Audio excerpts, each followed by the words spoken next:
नमस्कार, दिन भर की बड़ी खबरों में आपका स्वागत है। मैं हूं परवीन शेख। इस बुलेटिन की बड़ी खबरों पर चर्चा से पहले आइए देखते हैं सुर्खियां। कांग्रेस के वरिष्ठ नेता पी चिदम्बरम मोदी सरकार पर बरसे, कहा संसद निष्क्रिय हो गई, सांस लेने के लिए संघर्ष कर रहा है लोकतंत्र। पश्चिम बंगाल में टीएमसी के महासचिव कुणाल घोष को पार्टी ने 14 दिनों के लिए किया सेंसर। पूर्व मंत्री पार्थ चटर्जी पर की थी टिप्पणी, पार्थ को एहसास होना चाहिए जेल में कैसा महसूस होता है।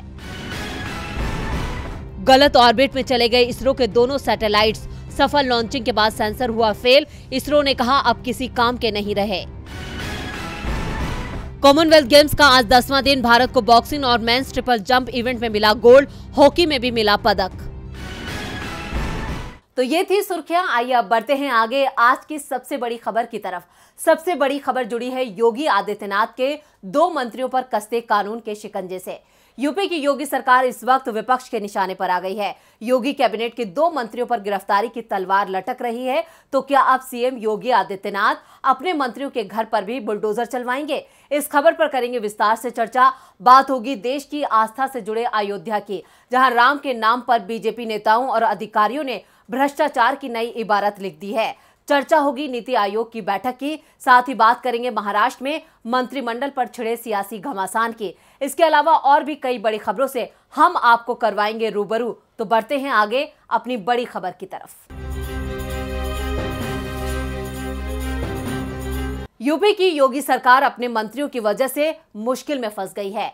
विपक्ष सवाल कर रहा है कि योगी जी कब अपने मंत्रियों की संपत्तियों पर बुलडोजर चलवाएंगे। मंत्रियों के खिलाफ गिरफ्तारी वारंट है तो उन्हें गिरफ्तार क्यों नहीं किया जा रहा? अब ना तो सरकार खुलकर कुछ बोल पा रही है और ना ही प्रशासन के अधिकारी। तो क्या है मामला, देखते हैं इस रिपोर्ट में। योगी सरकार में कैबिनेट मंत्री राकेश सचान और संजय निषाद पर गिरफ्तारी की तलवार लटक रही है। दोनों को कभी भी गिरफ्तार किया जा सकता है। उनकी गिरफ्तारी का आदेश कोर्ट से जारी हो चुका है, जिसे लेकर विपक्ष हमलावर हो गया है। तो योगी सरकार पूरी तरह से बैकफुट पर नजर आ रही है। योगी कैबिनेट में खादी ग्राम उद्योग, रेशम उद्योग, हथकरघा और वस्त्र उद्योग मंत्री राकेश सचान को कानपुर की अदालत ने दोषी पाया है।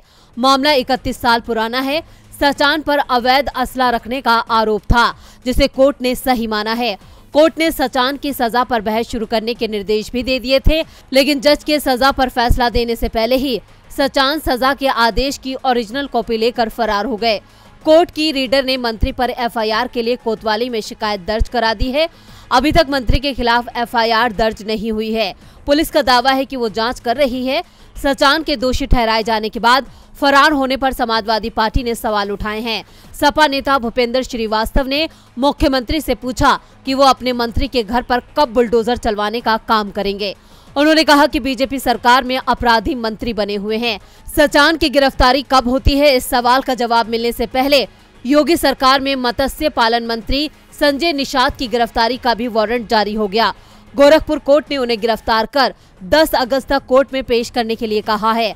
संजय निषाद पर आरोप है कि 2015 में निषाद आरक्षण को लेकर चल रहे आंदोलन में उनके भाषण से शांति व्यवस्था की स्थिति बिगड़ गई थी।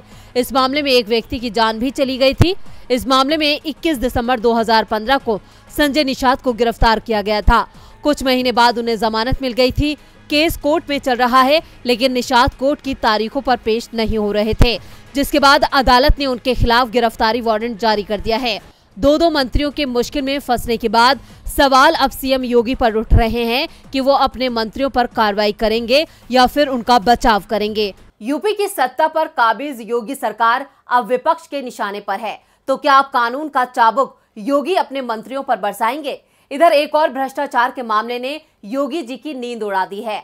अयोध्या में इन दिनों रामलला के भव्य मंदिर का निर्माण कार्य चल रहा है। 2 साल पहले जब पीएम मोदी ने राम जन्मभूमि परिसर में राम मंदिर के निर्माण कार्य के लिए भूमि पूजन शुरू किया था, तब से अब तक निर्माण का करीब 40% काम पूरा हो चुका है। लेकिन वही राम मंदिर निर्माण कार्य के साथ साथ अवैध प्लॉटिंग और अवैध कब्जे का भी काम साथ साथ चल रहा था, जिस पर अखिलेश यादव ने बीजेपी सरकार को घेर लिया है। अयोध्या में बीते 2 साल से राम मंदिर का निर्माण कार्य चल रहा है, जिसका हर किसी को इंतजार है कि आखिर कब ये कार्य पूरा होगा।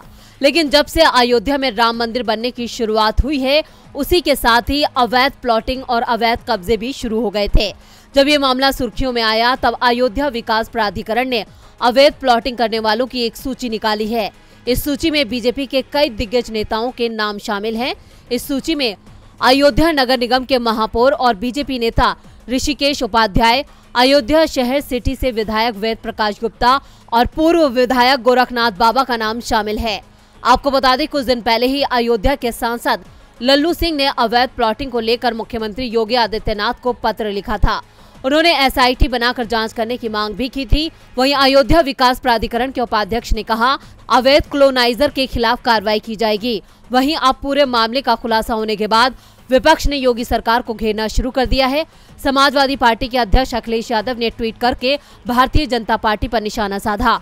उन्होंने लिखा है कि हमने पहले भी कहा है, फिर दोहरा रहे हैं, बीजेपी के भ्रष्टाचारी कम से कम अयोध्या को तो छोड़ दें। अब धीरे धीरे मामले में खुलासे होते जा रहे हैं तो विपक्ष ने भी निशाना साधना शुरू कर दिया। ऐसे में अब देखना होगा कि योगी सरकार क्या फैसला लेती है। एक नहीं, अब दो मामलों में सीएम योगी फंसते नजर आ रहे हैं। पार्टी के नेता और सहयोगी दोनों ही योगी सरकार की परेशानी बढ़ा रहे हैं। सहयोगियों ने समस्या तो मोदी सरकार की भी बढ़ा रखी है। दिल्ली में नीति आयोग की 7वीं गवर्निंग काउंसिल की बैठक हुई। पीएम मोदी की अध्यक्षता में हुई इस बैठक में बिहार के सीएम नीतीश कुमार गायब रहे। 2 और सीएम इस बैठक में नहीं आए। नीतीश का बैठक में ना आना कहीं बीजेपी से जेडीयू के दूर जाने का संकेत तो नहीं है। प्रधानमंत्री नरेंद्र मोदी ने नीति आयोग की 7वीं गवर्निंग काउंसिल की बैठक की अध्यक्षता की। इस बैठक में पीएम मोदी, रक्षा मंत्री राजनाथ सिंह, केंद्रीय मंत्री पीयूष गोयल, सड़क परिवहन मंत्री नितिन गडकरी, वित्त मंत्री निर्मला सीतारमण, केंद्रीय गृह मंत्री अमित शाह और पेट्रोलियम मंत्री हरदीप सिंह पुरी समेत तमाम अधिकारी मौजूद रहे। राज्यों के सीएम की बात करें तो असम, छत्तीसगढ़, त्रिपुरा, मध्य प्रदेश, पश्चिम बंगाल, पंजाब, राजस्थान, गुजरात, हिमाचल प्रदेश, उत्तराखंड, उत्तर प्रदेश समेत बाकी राज्यों के सीएम भी मौजूद रहे। इस मीटिंग में बिहार के मुख्यमंत्री नीतीश कुमार, तेलंगाना के सीएम केसीआर और दिल्ली के सीएम अरविंद केजरीवाल ने हिस्सा नहीं लिया। तेलंगाना के मुख्यमंत्री के चंद्रशेखर राव ने नीति आयोग की 7वीं गवर्निंग काउंसिल की बैठक का बहिष्कार किया है। राज्यों को लेकर मोदी सरकार के भेदभावपूर्ण रवैये के खिलाफ केसीआर ने ये कदम उठाया है। पश्चिम बंगाल की सीएम ममता बनर्जी भी नीति आयोग की बैठकों का बहिष्कार करती रही। अब केसीआर भी केंद्र की नीतियों पर सवाल खड़े कर रहे हैं। उन्होंने पीएम मोदी को खत लिखकर अपना विरोध जताया है। केसीआर को नीति आयोग की ओर से जवाब देते हुए बैठक में शामिल न होने के फैसले को दुर्भाग्यपूर्ण करार दिया है। आयोग की ओर से दी गई रिपोर्ट के मुताबिक भारत सरकार ने तेलंगाना राज्य के लिए जल जीवन मिशन के तहत 3,982 करोड़ रुपए आवंटित किए, लेकिन राज्य ने केवल 200 करोड़ रुपए निकालने का फैसला किया। इसके अलावा 2014-15 से 2021-22 के दौरान किसान सम्मान और प्रोत्साहन योजनाओं के तहत तेलंगाना को 1195 करोड़ रुपए जारी किए गए। आयोग ने कहा कि हमारी टीम सीएम से हैदराबाद में मिली थी और राज्य के विकास के महत्वपूर्ण विषयों पर चर्चा हुई। इसके बाद से नीति आयोग की ओर से बैठक को लेकर उनकी तरफ से कोई जवाब नहीं आया। वहीं बिहार में बीजेपी और जेडीयू में मची खींचतान की वजह से बिहार के सीएम नीतीश कुमार ने भी नीति आयोग की बैठक से आज किनारा कर लिया। नीति आयोग की बैठक में सीएम ममता बनर्जी की एंट्री को लेकर सियासी बाजार ज्यादा गर्म है, तो वहीं इस वक्त आरसीपी सिंह के इस्तीफे ने बिहार की राजनीति में तूफान ला दिया। आरसीपी सिंह के इस्तीफे के बाद से अब जेडीयू में रार तेज हो गई है। एक दूसरे के खिलाफ अब जमकर बयानबाजी हो रही है। आरोपों की इस लड़ाई में पार्टी की सच्चाई भी जनता के सामने आ चुकी है। जो आरोप अभी तक विपक्षी दल के नेता लगाते थे, आज जेडीयू के नेता ही एक दूसरे पर लगा रहे हैं। आरसीपी सिंह ने जेडीयू को डूबता जहाज बता दिया तो पार्टी के अध्यक्ष लल्लन सिंह ने उन्हें जवाब दिया है। आरसीपी सिंह के इस्तीफे के बाद बीजेपी और जेडीयू के बीच भी दरार दिखाई देने लगी है। आरसीपी सिंह को बीजेपी का करीबी माना जाता और दावा किया जा रहा है कि पीएम मोदी से आरसीपी सिंह की करीबी के चलते ही उनको पहले राज्यसभा से, फिर मंत्री पद से और बाद में जेडीयू से भी जाना पड़ा है। जेडीयू से इस्तीफा देने के बाद आरसीपी सिंह ने नीतीश कुमार को अपने निशाने पर लिया। उन्होंने कहा, आज जेडीयू जिस हाल में है उसके लिए नीतीश कुमार जिम्मेदार हैं। वो पटना में बैठकर इधर उधर की बातें करते रहते हैं, कभी जमीन पर तो उतरते ही नहीं। जेडीयू एक डूबता जहाज बन गया है। आरसीपी सिंह ने जेडीयू को डूबता जहाज बताया तो उनके करीबी अजय आलोक ने तो यहां तक कह दिया कि नीतीश कुमार पलटी मारने वाले हैं। अजय आलोक ने कहा कि बिहार का सत्यानाश करने वाले ये महान व्यक्ति नीतीश कुमार नहीं बल्कि नाश कुमार हैं। कबीर दास ने तो अपनी डाल काटी थी, यह आदमी अपनी छाया को काटने चला है। सोचिए आप लोग, आपका क्या होगा। लालू जी के शब्दों में पलटने का मौसम आ गया है। आरसीपी सिंह और उनके करीबी आरोप लगा रहे हैं कि जेडीयू बीजेपी से रिश्ते तोड़ने की तैयारी में है, तो दूसरी ओर जेडीयू ने अपना घर सुरक्षित करना शुरू कर दिया है। नीतीश कुमार ने पार्टी के सभी सांसदों की बैठक बुला ली है। संकेत इस बात के मिल रहे हैं कि नीतीश कुमार कोई बड़ा फैसला ले सकते हैं। तो दूसरी ओर जेडीयू अध्यक्ष लल्लन सिंह ने कहा, उनका बीजेपी के साथ कोई मतभेद नहीं है, हमारा गठबंधन मजबूत है। लेकिन साथ ही उन्होंने ये भी साफ कर दिया कि जेडीयू केंद्रीय मंत्रिमंडल का हिस्सा नहीं बनेगा। लल्लन सिंह ने कहा कि हमारा 2019 में जो स्टैंड था वही रहेगा, हम केंद्र सरकार से बाहर रहेंगे।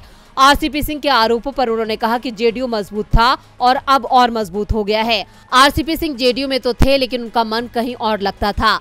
अब जहां उनका मन लगता है वो वहां जा सकते हैं। बिहार में सियासी पारा आज दिन भर चढ़ा रहा, तो वहीं महाराष्ट्र की सियासत में भी आज काफी गर्मी देखने को मिली। महाराष्ट्र की सियासत में हर रोज नए नए मोड़ देखने को मिल रहे हैं। राज्य में एकनाथ शिंदे को सीएम बने 1 महीने से ज्यादा वक्त हो चुका है, लेकिन अब तक महाराष्ट्र में सिर्फ 2 लोगों की सरकार चल रही है, एक सीएम शिंदे की और दूसरे डिप्टी सीएम देवेंद्र फडणवीस। इसको लेकर अब विपक्ष के हमले तेज हो गए हैं। इस बीच बीजेपी और शिंदे गुट में विवाद भी शुरू हो गया। आखिर मंत्रिमंडल को लेकर क्यों नहीं बन पा रही है बात, देखते हैं ये रिपोर्ट। महाराष्ट्र में एकनाथ शिंदे गुट और बीजेपी ने साथ मिलकर सरकार बनाई। शिंदे सीएम बने, सरकार बने 1 महीने से ज्यादा वक्त हो गया है, लेकिन अभी तक विधायक कैबिनेट विस्तार का इंतजार कर रहे हैं। इस बीच भारतीय जनता पार्टी के नेता ने शिंदे गुट के प्रवक्ता दीपक केसकर के खिलाफ बयान देकर सियासी तूफान खड़ा कर दिया है। दीपक केसकर और नारायण राणे के बीच विवाद एक बार फिर से गर्मा गया है। नारायण राणे के बेटे नीलेश राणे ने केसकर को सीधे ड्राइवर की नौकरी का ऑफर दे दिया है। उनके इस बयान से शिंदे समूह और बीजेपी के बीच विवाद के संकेत मिल रहे हैं। मुख्यमंत्री एकनाथ शिंदे गुट के प्रवक्ता दीपक केसकर ने बीजेपी सांसद और केंद्रीय कैबिनेट मंत्री नारायण राणे की जमकर खिंचाई की थी। उन्होंने कहा था कि अभिनेता सुशांत सिंह राजपूत मामले में नारायण राणे ने युवा सेना प्रमुख आदित्य ठाकरे को बदनाम किया। केसकर ने बयान दिया था कि उन्होंने इसकी शिकायत पीएम मोदी से की थी, लेकिन इससे बीजेपी में नाराजगी है। अब नीलेश राणे ने केसकर की सीधी आलोचना की है। राणे ने कहा, दीपक केसकर कहते हैं कि मैं राणे के साथ काम करने के लिए तैयार हूं। अगर आपको नौकरी मांगनी है तो ठीक से मांगे, हमारे पास एक ड्राइवर की सीट खाली है। गौर करने वाली बात यह है कि दीपक केसकर इस विवाद से पीछे हट गए थे। हाल ही में उन्होंने कहा कि वो अब राणे के बारे में बयान नहीं देंगे। उन्होंने कहा, ये सामान्य ज्ञान है कि मेरा और नारायण राणे का विवाद था, लेकिन हर घटना को उनसे जोड़ना गलत है। मैंने उस समय उनके साथ अत्यंत सम्मान के साथ व्यवहार किया। मैंने कई बार कहा कि मेरा राणे के साथ कोई व्यक्तिगत विवाद नहीं है। अगर जिले के विकास के लिए उनके साथ काम करने का समय आता है तो मैं निश्चित रूप से तैयार हूँ। दीपक केसकर यहीं नहीं रुके, उन्होंने आगे कहा, मेरे लिए शरद पवार के बारे में बयान देना गलत है। नीलेश राणे और केसकर के बीच छिड़े इस बयानबाजी ने शिंदे और बीजेपी के लिए राज्य में मुश्किलें खड़ी कर दी है। 8 अगस्त का दिन महाराष्ट्र के लिए काफी अहम होने वाला है। कल महाराष्ट्र को लेकर सुप्रीम कोर्ट बड़ा फैसला दे सकता है, तो इधर मणिपुर की बीजेपी सरकार मुश्किलों में है। सीएम एन बीरेन सिंह के खिलाफ छात्र संगठन सड़कों पर उतर गए हैं। शनिवार को एक वाहन को आग के हवाले कर दिया गया। लोगों की नाराजगी को देखते हुए कई इलाकों में धारा 144 लगा दी गई है और 5 दिनों के लिए राज्य में इंटरनेट सेवाएं बंद कर दी गई हैं। बीजेपी सरकार इसे सांप्रदायिक तनाव का नाम दे रही है। तो क्या है पूरा मामला, देखते हैं इस रिपोर्ट में। मार्च 2022 में पूर्व उत्तर राज्य मणिपुर में पहली बार बीजेपी की सरकार बनी। इस सरकार के मुखिया हैं एन बीरेन सिंह। 60 में से 21 सीटें जीतने वाली बीजेपी ने मणिपुर में एनपीएफ और अन्य दलों के सहयोग से सरकार बनाई थी। एनपीपी के नेता वाई जयकुमार को उप मुख्यमंत्री बनाया गया, लेकिन अब बीजेपी की ये सरकार मुश्किलों में घिर गई है। मणिपुर के पूरे इलाके में इंटरनेट सेवाएं 5 दिनों के लिए बंद कर दी गई हैं। स्पेशल सेक्रेटरी एस ज्ञान प्रकाश ने शनिवार को इससे जुड़ा आदेश जारी किया। आदेश के मुताबिक कुछ असामाजिक तत्व हेट स्पीच फैलाने के लिए सोशल मीडिया का इस्तेमाल कर रहे हैं, जिसके जरिए लोगों को उकसाया जा रहा है। यह आदेश विष्णुपुर जिले के पुलिस अधीक्षक की उस रिपोर्ट के बाद जारी हुआ जिसमें शनिवार शाम को फुगकचाओ इंखांग में 3 से 4 लोगों की ओर से एक वाहन को आग लगाने की जानकारी दी गई, जिसमें कहा गया कि इस अपराध के चलते सांप्रदायिक तनाव बढ़ गया है। विष्णुपुर और चुराचांदपुर जिले में सीआरपीसी की धारा 144 के तहत निषेध आज्ञा लागू कर दी गई है। यह आदेश शनिवार शाम से पूरे जिले में 2 महीने तक के लिए लागू कर दिया गया है। दरअसल all tribal students union Manipur ने शुक्रवार सुबह राज्य के राष्ट्रीय राजमार्गों पर अनिश्चितकालीन आर्थिक नाकेबंदी लगा दी, जिससे तनाव काफी बढ़ गया। छात्र संगठन मणिपुर स्वायत्त जिला परिषद विधेयक 2021 को विधानसभा में पेश करने की मांग कर रहा है। ATSUM का कहना है कि इससे घाटी में विकास के लिए अधिक वित्तीय और प्रशासनिक स्वायत्तता मिलेगी। अनिश्चितकालीन आर्थिक नाकेबंदी के बाद मेइती लुपुन नाम के संगठन ने शुक्रवार दोपहर ATSUM के इम्फाल कार्यालय को बंद कर दिया और इनका दावा है कि नाकेबंदी राज्य के घाटी इलाके को टारगेट करके की गई है। राज्य की N बीरेन सिंह के नेतृत्व वाली बीजेपी सरकार ने मंगलवार को मणिपुर जिला परिषद का 6वां और 7वां संशोधन बिल पेश किया। हालांकि प्रदर्शनकारियों का दावा है कि ये उनकी मांगों को पूरा नहीं करता है। संशोधन विधेयक पेश किए जाने के बाद से ही आदिवासी बहुल कांगपोकपी और सेनापति इलाके में मंगलवार से शटडाउन है। ऐसे में आने वाले दिन बीजेपी के लिए बड़ी चुनौती पेश कर सकते हैं। बुलेटिन के आखिर में बात बिहार में सरकार के खिलाफ महागठबंधन के हल्ला बोल के। देश में बढ़ती महंगाई और बेरोजगारी से जनता त्रस्त हो चुकी है। कांग्रेस लगातार जनता की आवाज उठा रही है। 5 अगस्त को कांग्रेस ने महंगाई और बेरोजगारी के खिलाफ देशव्यापी विरोध प्रदर्शन किया था, जिसके बाद आज राष्ट्रीय जनता दल ने भी बिहार में सरकार के खिलाफ अपना मोर्चा खोल दिया है। पिछले कुछ सालों से महंगाई चरम पर है और बेरोजगारी बढ़ती जा रही है, जिस पर मोदी सरकार बुरी तरह से घिर गई है। सरकार को नींद से जगाने के लिए कांग्रेस लगातार सड़कों पर प्रदर्शन कर रही है, जनता की आवाज उठा रही है। वहीं 5 अगस्त को कांग्रेस ने देशव्यापी प्रदर्शन किया, जिसके बाद आज बिहार में भी राष्ट्रीय जनता दल ने सरकार के खिलाफ हल्ला बोल दिया है।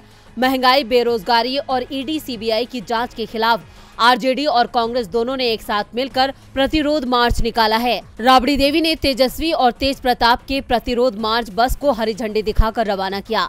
इस दौरान RJD नेता तेज प्रताप यादव ने प्रतिरोध मार्च अभियान में खुद बस चलाई। उन्होंने कहा, ये प्रतिरोध मार्च महंगाई के खिलाफ निकाला गया है।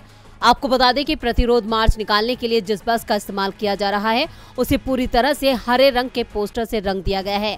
वहीं बिहार की पूर्व CM राबड़ी देवी ने कहा कि देश की जनता महंगाई से परेशान है। इसके विरोध में बिहार के कई शहरों में कांग्रेस और RJD कार्यकर्ता विरोध प्रदर्शन कर रहे हैं। इस अभियान से महागठबंधन के कई नेता जुड़ रहे हैं। इससे पहले 4 अगस्त को विपक्ष के नेता तेजस्वी यादव ने एक ट्वीट कर इस प्रदर्शन की जानकारी दी थी।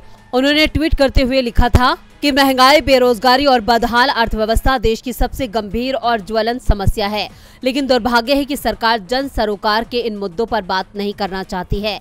यह अयोग्य सरकार देश की आय बढ़ाने की बजाय देश की संपत्ति बेचकर युवाओं एवं आमजनों को भ्रमित कर कितने दिन काम चलाएगी। आपको बता दें कि महागठबंधन की तरफ से आयोजित प्रतिरोध मार्च में पटना के विभिन्न चौक चौराहों पर बैनर पोस्टर लगाए गए हैं। खासतौर से RJD की तरफ से काफी संख्या में पोस्टर लगाए गए हैं, क्योंकि RJD इस प्रतिरोध मार्च में सबसे आगे है। तो आज इस बुलेटिन में बस इतना ही। देखते रहिए DB लाइव। नमस्कार।